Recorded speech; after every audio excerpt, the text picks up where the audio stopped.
Uma das histórias mais famosas do Antigo Testamento é como Deus, através do profeta Moisés, libertou os hebreus da escravidão no Egito, infligindo 10 calamidades sobre a terra. Esta história, uma das mais dramáticas nas tradições judaico-cristãs, é a peça central do feriado de 7 dias do judaísmo, a Páscoa, que celebra a liberdade dos hebreus da escravidão. A Páscoa é um dos feriados mais importantes do judaísmo moderno. O cristianismo também foi profundamente influenciado pela narrativa das 10 pragas do Egito. A história tem sido usada como narrativa moral para a luta pela superação da opressão e da escravidão. Seus temas abrangentes de liberdade e justiça ressoaram ao longo dos milênios. Ao longo desse tempo, houve um debate contínuo sobre as pragas, com alguns procurando provar serem eventos reais, enquanto outros encaravam a história como um conto moral unificador que uniu um povo. E estas são as 10 pragas do Egito explicadas. O relato tradicional das pragas é contado no Antigo Testamento no livro do Êxodo. A história começa com os hebreus migrando para o Egito devido à fome. Os hebreus prosperaram originalmente, mas foram eventualmente escravizados pelos egípcios. Então, durante o reinado sem data de um faraó sem nome, o profeta Moisés entrou na história. Moisés foi ordenado por Deus para agir como seu profeta e libertar os israelitas.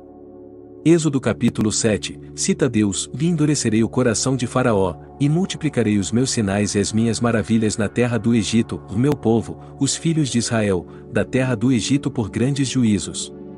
E os egípcios saberão que eu sou o Senhor, quando eu estender a mão sobre o Egito, e tirar do meio deles os filhos de Israel."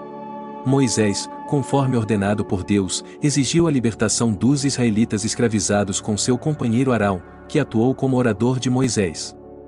O faraó, como previsto, recusou, embora Deus tenha transformado a vara de Arão em uma cobra.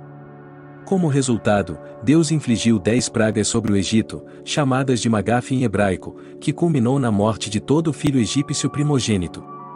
Esta última praga quebrou a vontade do faraó e ele libertou os hebreus. É uma grande história, mas as pessoas ao longo da história têm perguntado se é verdade. Quanto do relato tradicional das 10 pragas do Egito é verdadeiro?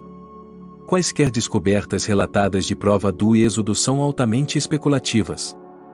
No entanto, é provável que um pequeno grupo de pessoas no Egito tenha migrado para Canaã.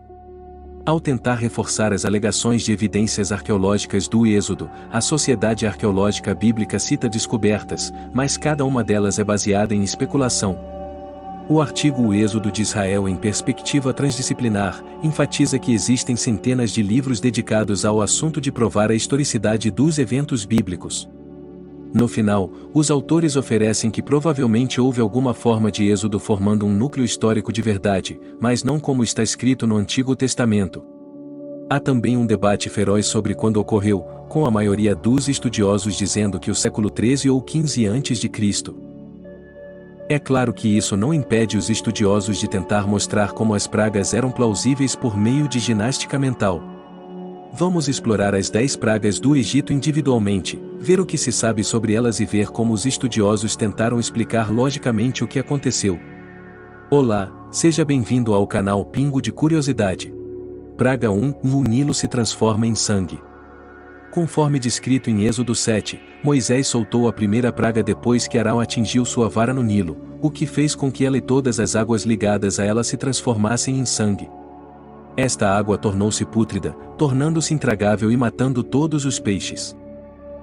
A Live Science relata que alguns estudiosos especularam que essa condição pode ter sido maré vermelha. Isso ocorre quando as condições da água permitem que as algas vermelhas proliferem em números tão grandes que podem ficar com a cor carmesim da água. Também é tóxico para alguns peixes e mariscos. Esse fenômeno é bem conhecido nos últimos anos, com o Ecovage relatando um grande surto em ambas as costas da Flórida em 2018. Outra teoria, oferecida, tem a ver com as consequências de uma erupção vulcânica na ilha do Mar Egeu de Santorini por volta do ano 1600 a.C.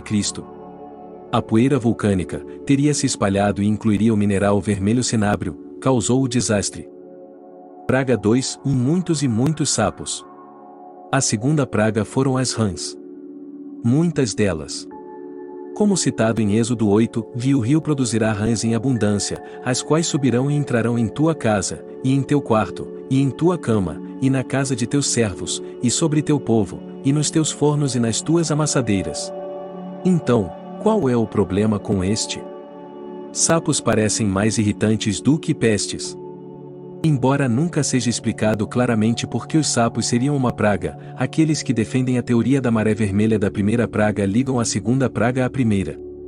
Conforme relatado pelo New York Times, os sapos poderiam ter se reproduzido desenfreadamente em um rio desprovido de peixes. No entanto, eles teriam sido expulsos da água por falta de oxigênio. Enquanto isso, a Tina explica que se a teoria do vulcão acontecesse e a água fosse contaminada por cinzas, teria sido tão ácida que teria expulsado os sapos da água. A Live Science também relata que houve casos históricos de movimento em massa de sapos, incluindo várias ocorrências de um fenômeno em que sapos chovem do céu. De qualquer forma, o faraó concordou temporariamente em libertar os hebreus. Então Deus matou todos os sapos, deixando muitos cadáveres de anfíbios. O faraó, no entanto, voltou atrás em sua palavra, e isso desencadeou a terceira praga. Praga 3, e muitas pessoas se coçando com piolhos. A terceira praga é um tanto nebulosa. Êxodo 8 conta como Arão, a mando de Moisés, golpeou o chão com sua vara, que transformou o pó em piolhos. Em sua análise das pragas, o artigo Origem das Pragas do Antigo Testamento, de Explicações e Implicações, aponta que a palavra hebraica quinim foi geralmente traduzida para significar mosquitos ou piolhos. Basicamente pequenos insetos que picam. Nesta teoria, o aquecimento atmosférico criou condições de pântano mais quentes nas quais esses insetos prosperaram. A Live Science propõe que todos os sapos mortos do final da segunda praga teriam certamente levado a um aumento na atividade dos insetos. O New York Times relata que isso poderia ter sido colicoides, pequenos insetos mordedores que depositam seus ovos na poeira e cujas larvas se alimentam de cadáveres, como sapos mortos. O faraó, é claro, não entendeu a dica, então ficou óbvio que as pragas precisavam ser intensificadas. Praga 4, bestas selvagens ou apenas mais insetos? A quarta praga é ainda mais obscura que a terceira. A versão King James do Êxodo traduz essa praga como uma das moscas. No entanto, a Bíblia Review observa que outras traduções têm essa praga como animais selvagens. O termo hebraico usado no Antigo Testamento, arov, significa o mistura, por isso tem sido difícil identificar exatamente o que era essa praga. De fato, a Agadá, o texto judaico para o Sedar ritual da Páscoa, muitas vezes foi decorada com feras ferozes para representar a quarta praga. Isso parece ser devido a problemas de tradução ao longo do tempo, com o debate sobre se o termo significava uma mistura de animais selvagens ou uma mistura de insetos. Talvez seja mais provável que essa praga fosse de fato algum tipo de insetos, já que é difícil imaginar leões, tigres e lobos invadindo a terra do faraó em massa. Se a quarta praga é interpretada como moscas, ela se encaixa mais perfeitamente com a estrutura especulativa das 10 pragas do Egito, ligada à mudança climática científica, que promove uma teoria do aquecimento climático. Moscas que picam, tendo eclodido em solo fortemente poluído com urina e fezes de animais, também se tornariam abundantes com o clima quente.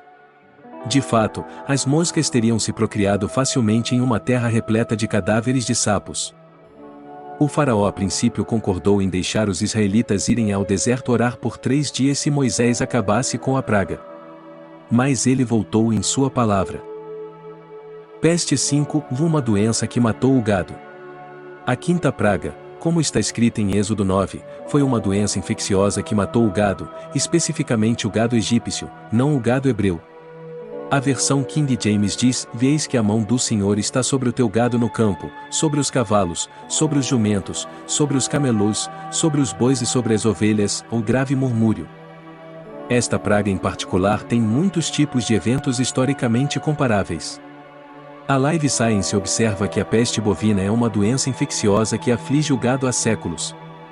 O New York Times relata que a peste equina africana e a língua azul são 2 doenças que afligem apenas os animais com cascos, e que são transmitidas por colicoides.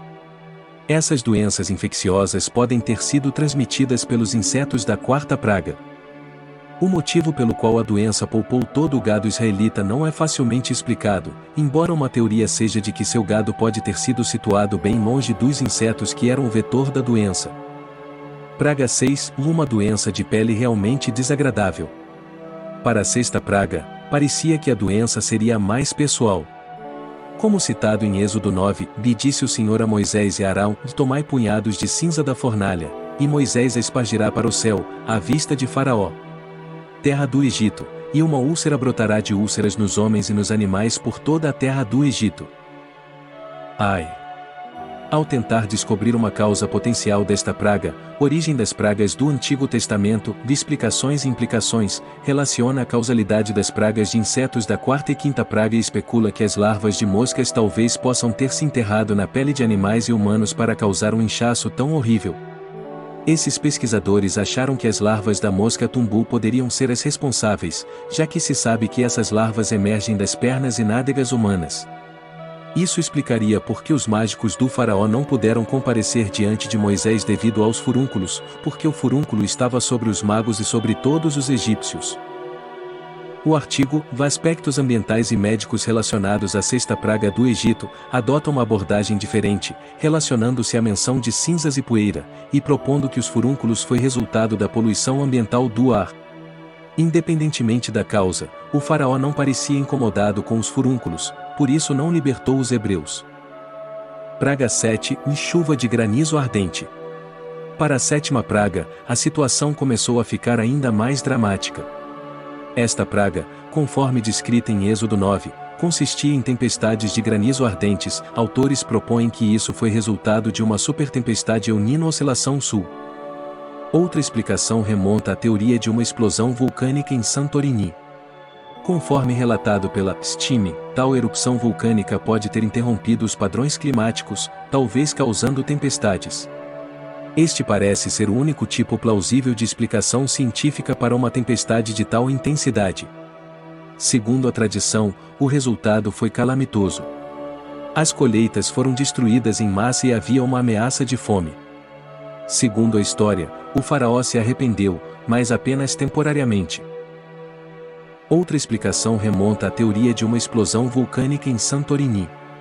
Conforme relatado pela Time, tal erupção vulcânica pode ter interrompido os padrões climáticos, talvez causando tempestades. Este parece ser o único tipo plausível de explicação científica para uma tempestade de tal intensidade. Segundo a tradição, o resultado foi calamitoso. As colheitas foram destruídas em massa e havia uma ameaça de fome. Segundo a história, o faraó se arrependeu, mas apenas temporariamente. Também é notável que os estudiosos bíblicos descobriram que a sétima praga no texto é tratada de forma diferente das outras pragas. O artigo O significado da sétima praga observa haver mais texto dedicado a essa praga do que qualquer outro em toda a Bíblia hebraica. Isso pode ser devido ao significado do número 7 nas antigas religiões do Oriente Médio. Praga 8. Gafanhotos. Quando Moisés e Arão voltaram ao faraó, fizeram uma nova ameaça. Eles voltaram para a antiga reserva de insetos, especificamente gafanhotos. Como citado em Êxodo 10, os gafanhotos cobrirão a face da terra, de modo que não se pode ver a terra, e comerão o resto do que escapou, que vos resta da saraiva, e comerá toda a árvore que crescer para você no campo. Alguns especularam que as condições úmidas causadas pelas pragas anteriores eram as condições ideais para os gafanhotos prosperarem.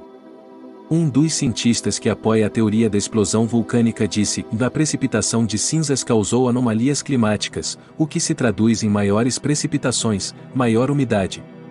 E é exatamente isso que promove a presença dos gafanhotos. Conforme relatado por Êxodo, o faraó novamente se arrependeu e implorou a Moisés que se livrasse dos gafanhotos. Isso foi feito por um poderoso vento divino. Então, previsivelmente, o faraó renegou sua promessa. Praga 9. Escuridão por 3 dias. A essa altura, estava claro que o faraó egípcio não estava entendendo a dica.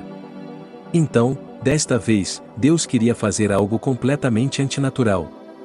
Êxodo 10 relata: disse o Senhor a Moisés: estende a mão para o céu, para ver trevas sobre a terra do Egito, trevas que se possam apalpar.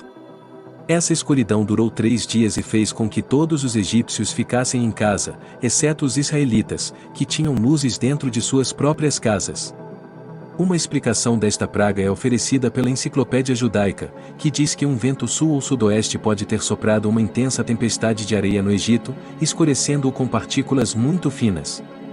A teoria da explosão vulcânica, conforme relatado pela Live Science, também poderia ter causado escuridão prolongada.